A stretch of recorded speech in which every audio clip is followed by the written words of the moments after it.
I get a sense that we've hit a bit of a wall, everybody.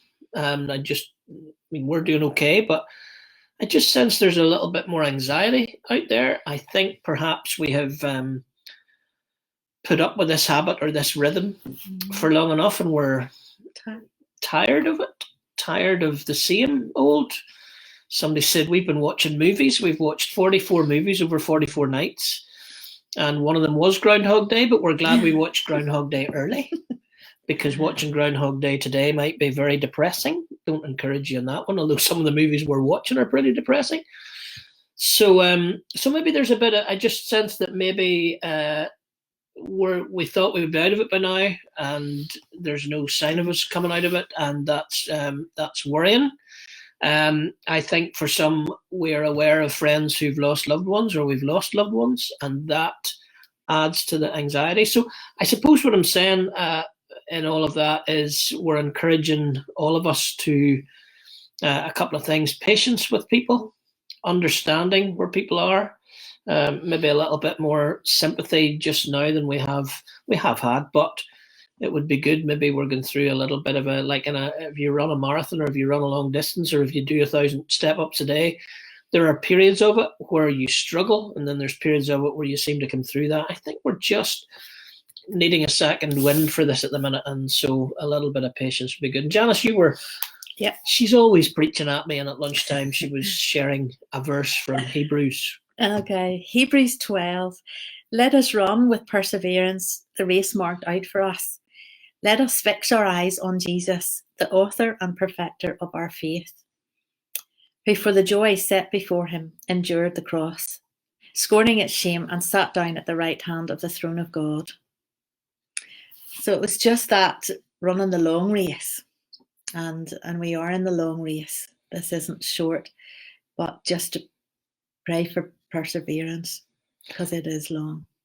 Yeah, I think I've been saying all along on this that we'll be able to read the Bible better during this, because we're in a time of testing, and we're not often in a time of testing, and the Bible was written for people in times of testing. I also think we might learn more about ourselves, not only just our own psyche, but we might also learn about our own faith, and our own perseverance, and where our trust is. And what I don't mean by that is for anybody to suddenly feel guilty if you're struggling, because our outset today is to say we think we understand the kind of place we're in this delicate walk, but just to maybe dig deep, as Janice's verses from the writer of Hebrews was saying. Just quick announcements. I'm going to finish with a bit of a thought that's been a constant theme, and I'm sure Fitzroy people, you're fed up with it, but I think it's one reiterating, and I'm going to critique an old song, and I've written a poem as a critique to that old song. Hope Nancy Griffiths is not offended by it, but just a few things. There's my blog. I wrote a blog yesterday about why I'm not missing football, and I'm not, and that's a surprise, but it's not about football. It's, I suppose football's the door in for me to be asking myself, what are the things that I've learned about myself, or what are the things we don't want to go back to after it? I'm not saying I won't go back to football. Don't be encouraged, Janice, but I think there's something about what we see as important. That blog, you might think, oh, it's about sport, but it's more than sport. Belfast Telegraph article, Martin McGill and I, Father Martin and I, have been writing a bi-weekly column during coronavirus, and mine went out last Saturday, and it's about where God is and all of this. That's on the blog.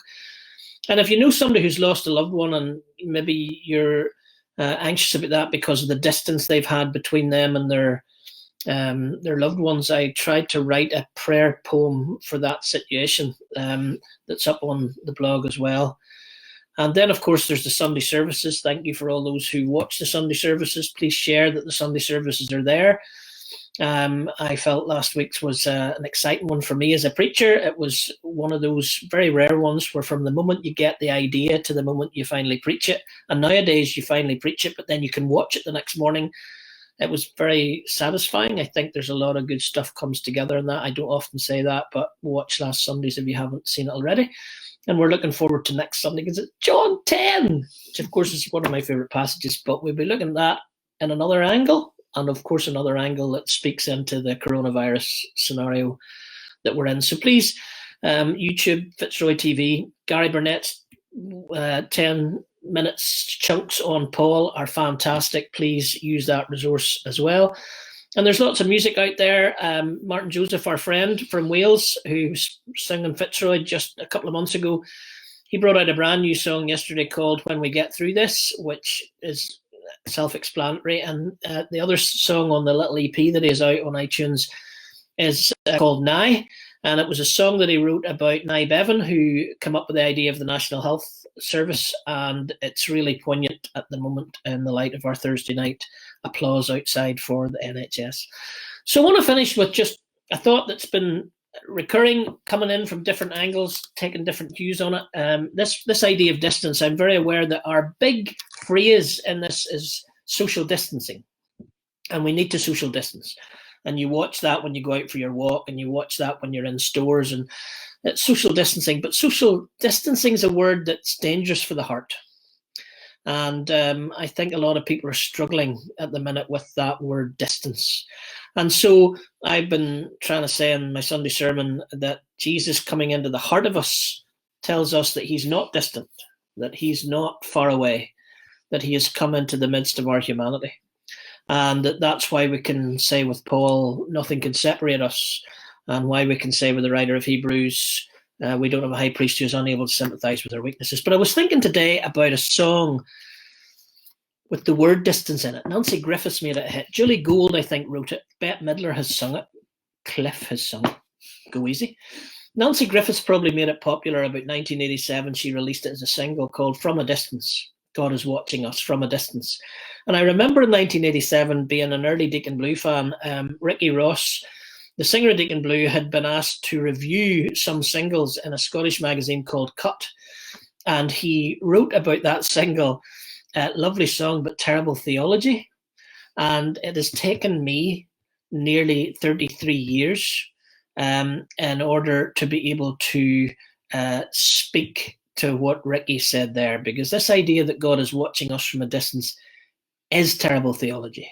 And we can share with people who are distant from their loved ones that that God is with them and God is with us, and that somehow then there's a connection between us and our loved ones.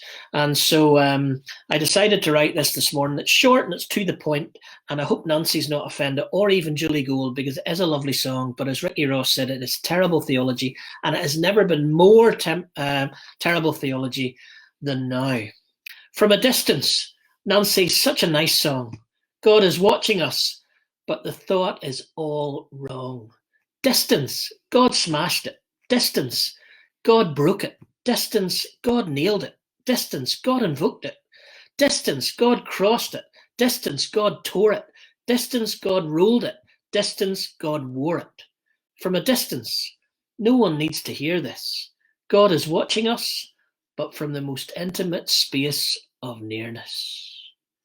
So today, our prayer is that you would know that God is not watching you from a distance, or your loved one from a distance, but he's right there in the most intimate space beside you, where he's always been.